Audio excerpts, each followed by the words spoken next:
ಹಣ್ಣು ಅಂದರೆ ಇದೆ. ಇದು ಕಪ್ಪು ಕಲರ್ ಕಾಣಿಸ್ತಿದೆ ನೋಡಿ. ಇದು ಆಲ್ರೆಡಿ ಹಣ್ಣಾಗಿದೆ ಅಂತ.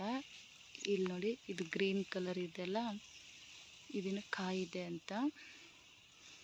ಹಣ್ಣಾದರೆ ಬ್ಲ್ಯಾಕ್ ಕಲರ್ ಬರುತ್ತೆ ನೋಡಿ. ಈ ಥರ ನೋಡಿ, ಹಣ್ಣಾದರೆ ಈ ಥರ ಬ್ಲ್ಯಾಕ್ ಕಲರ್ ಕಾಣಿಸುತ್ತೆ.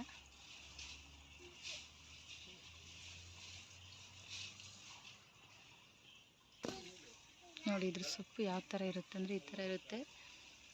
ಇದನ್ನು ಪಲ್ಯನೂ ಮಾಡ್ತಾರೆ ಬೇಯಿಸ್ಬಿಟ್ಟು ಸೊಪ್ಪನ್ನ.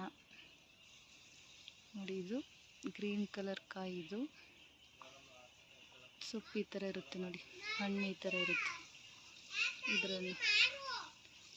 ಇದ್ರ ಎಲೆ ಈ ಥರ ಇರುತ್ತೆ. ಇದನ್ನ ಪಲ್ಯ ಮಾಡ್ತಾರೆ ಈ ಸೊಪ್ಪಲ್ಲಿ. ನೋಡಿ ಯಾವ ಥರ ಇರುತ್ತೆ ನೋಡಿ. ಎಷ್ಟೊಂದು ಹಣ್ಣು ಬಿಟ್ಟಿದೆ, ಕಾಯಿ ಇದೆ ಇನ್ನು. ಎಷ್ಟು ನೀಟಾಗಿ ಕಾಣಿಸುತ್ತೆ. ಈ ಹಣ್ಣು ತಿನ್ಬೋದು ಹಂಗೆ. ಗ್ರೀನ್ ಕಲರ್ ತಿಂದರೆ ಉಗುರು ಬರುತ್ತೆ. ಬ್ಲ್ಯಾಕ್ ಕಲರ್ ಹಣ್ಣು ತಿನ್ನಬೇಕು. ನೋಡಿ ಎಷ್ಟು ಕ್ಯೂಟಾಗಿ ಕಾಣಿಸ್ತಿದೆ. ನೋಡಿ, ಸೊಪ್ಪು ಈ ಥರ ಇರುತ್ತೆ ಇದ್ರದ್ದು.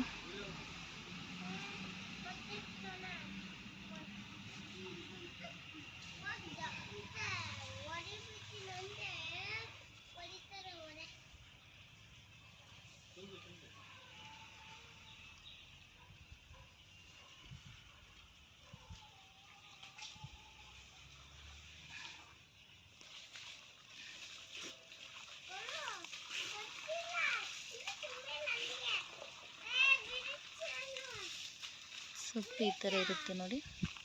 ಹಣ್ಣು ಈ ಥರ ಇರುತ್ತೆ.